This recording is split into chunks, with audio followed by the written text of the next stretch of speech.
Salam əziz tələbələr, hər vaxtınız xeyir. Vericinin Bakı imtahanı haqqında ətraflı məlumatlar paylaşıldı. Belə ki, imtahana qeydiyyat 30 oktyabrda başlayır.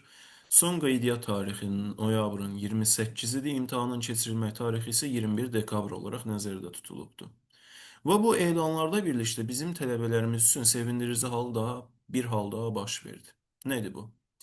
Vericinin axırıncı imtahanı Naxçıvanda keçirilmişdi bu ilin may ayında və burada verbal məlumatların təhlili mövzusu məntiqdən çıxarılmışdı. Və tələbələr bunun üçün məyus olmuşdu, çünki verbal məlumatların təhlili mövzusu çox asan olduğu üçün müsbət bal sayılır tələbələrə. Amma görürük ki, bugünkü elanla birlikdə Bakının imtahanı ənənəvi keçiriləcək və yəni burada verbal məlumatların təhlili mövzusu da özünü imtahanda əks etdirəcək. İmtahandan necə qeydiyyatdan keçəcəksiniz, ödəniş necə olacaq, hansı sənədlər lazımdır? Bunu da 30 oktyabr tarixində imtahanı qeydiyyat açılandan sonra ətraflı video izah çəkərək sizlərə paylaşacağıq.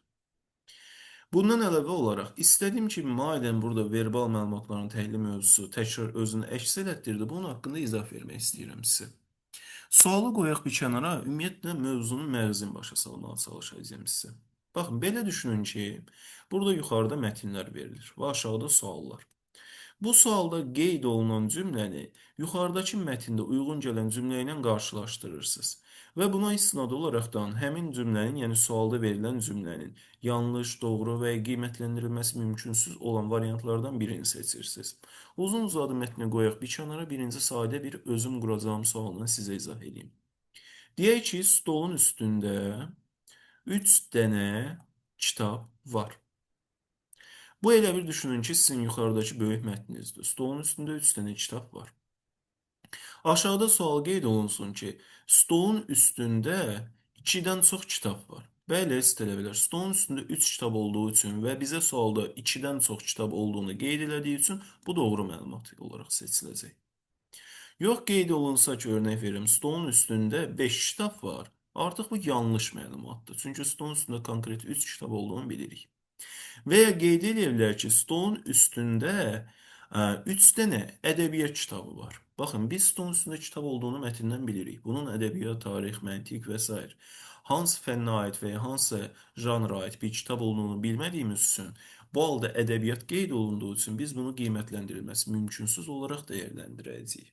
İndi istəyirəm sual nümunələri ilə davam edək. Baxacaq elə birinci mətnimizə. İndi baxaq bir nömrəli sualımıza. Qeyd olunub ki, müxtəlif xarici ölkələrdən gəlmiş sərmayədarlar tərəfindən alınan ərazilərdə Bakı ətrafı kəndlərdə neft buruqları inşa edildi.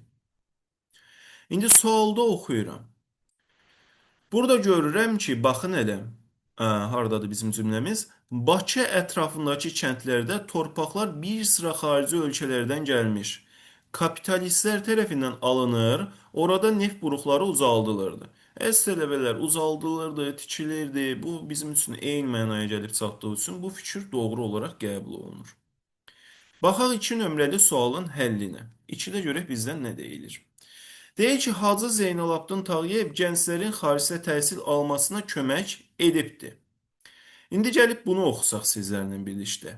Deyir, onun dəstəyi və maddi yardımı sayəsində yüzlərlə gənc İngiltərə, Almaniya, Rusiya və Fransada təhsil alıblar. Deməli, Hacı Zeynalabdin Tağıyev gənclərin xaricdə təhsil almasına kömək edib. Buna görə də bu fikrimiz də doğru olaraq qəbul edilir. Baxaq 3 nömrəli sualımıza. Deyir, Hacı Zeynalabdinin ilk şirkətini 1900-cü ildə qurubdu. Amma sualı oxusaz görürsünüz ki, 1872-ci ildə o Hacı Zeynalabdinin şirkətini qurur. İndi əslində 1872-də qurulub, amma burada bizə 1900-cü ildə qurulduğu deyildiyi üçün bu məlumat yanlış olaraq qəbul ediləcək. 4 nömrəli sualımızda isə Hacı Zeynalabdin Tağıyev 101 yaşında vəfat edibdi deyə bir məlumat verib. Əziz tələbələr, bu mətni oxusaz, Hacı Zeynalabdinin neçə yaşında vəfat etdiyinə dair heç bir məlumat verilməyibdi. Ona görə də verilən bu fikri biz qiymətləndirilməsi mümkünsüz olaraq qəbul edəcəyik. Çünki heç bir məlumat yoxdur. Bayaq ki, ədəbiyyat kitabı kimdir? Mən sizə örnəkdə necə dedim? Dedik ki, stolun üstündə 3 kitab var. Biz dedik ki, orada 3 dənə ədəbiyyat kitabı var deyilsə, bunu qiymətləndirmək olmaz. Çünki o məlumat verilməyibdir. İndi burada da Hacı Zeynalabdinin 101 yaşında vəfat etməyi cümlədə, yəni mətndə qeyd edilmədiyi üçün qiymətləndirilməsi mümkünsüz kimi dəyərləndiriləcək. İndi baxaq 5 nömrəli suala. Deyir, Hacı Zeynalabdin Tağıyev Qızlar Məktəbinin açılışında iştirak edib. Baxın, əziz tələbələr, mətnin daxilinə məlumat verilib ki, Hacı Zeynalabdin Tağıyev 1901-ci ildə 300 min manatlıq vəsait sərf edərək Bakıda ilk qızlar məktəbini tikdirir. Bu, bütün Zaqafqaziyada yeganə qızlar məktəbi idi. Bu məktəbi bitirən onlarla Azərbaycanlı qız sonradan Azərbaycan tərəqqisinə yaxından iştirak edirdilər. Baxın, fikir verirsiniz, nə qədər vəsait ayırdı, neçənci ildə tikdirdi, bunun haqqında bütün məlumatlar verilir. Amma Hacı Zeynalabdinin bu məktəbin açılışında iştirak edib etmədiyinə dair heç bir məlumat yazılmadığı üçün eyni qaydada burada da qiymətləndirilməsi mümkünsüz variantımızı seçəcəyik.